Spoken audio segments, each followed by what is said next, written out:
Oui, Jean Jouzel, je suis climatologue, cofondateur de Net Zero.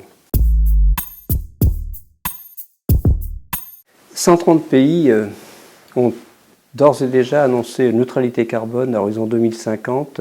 Y parvenir est un véritable défi. En fait, bien sûr, la priorité, c'est de baisser les émissions, en particulier les émissions de gaz carbonique qui contribuent grosso modo à 80% de l'augmentation de l'effet de serre. Mais disons, diminuer les émissions risque de ne pas être suffisant. Il faut, d'une certaine façon, augmenter les puits, augmenter le stockage du carbone. Donc il y a des stockages qui se font naturellement actuellement dans l'océan, également dans la biosphère. Il faut les intensifier, donc il y a différentes façons. Et une façon très élégante et très efficace qui est celle du biochar. Intéressante parce que, d'abord, localement, elle favorise, donc, en particulier en région tropicale. Localement, elle favorise le développement du point de vue agricole, mais aussi du point de vue production d'électricité.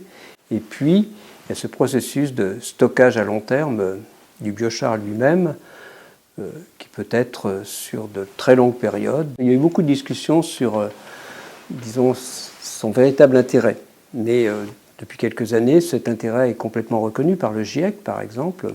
C'est important. Donc c'est quelque chose de très efficace dans ce concert de, disons, finalement, de méthodes qui peuvent être utilisées pour augmenter les puits de carbone, mais des puits et les rendre permanents, c'est ce qui est important. Eh bien, le biochar a une très belle carte à jouer. Je me suis investi dans cette aventure parce que je crois aussi au modèle économique, c'est-à-dire que nous sommes dans un monde où on ne peut pas avoir 130 pays qui annoncent neutralité carbone et puis ne rien faire. Donc, malheureusement, c'est ce qui se passe actuellement. Mais j'espère que cette transition écologique, qui m'est très chère, va vraiment se mettre en œuvre. Cette neutralité carbone sera, disons, un jour, je l'espère, réalité. Et je suis convaincu qu'il faut faire feu de tout bois, c'est-à-dire il faut diminuer les émissions de CO2, des autres gaz à effet de serre, mais aussi stocker le maximum de carbone.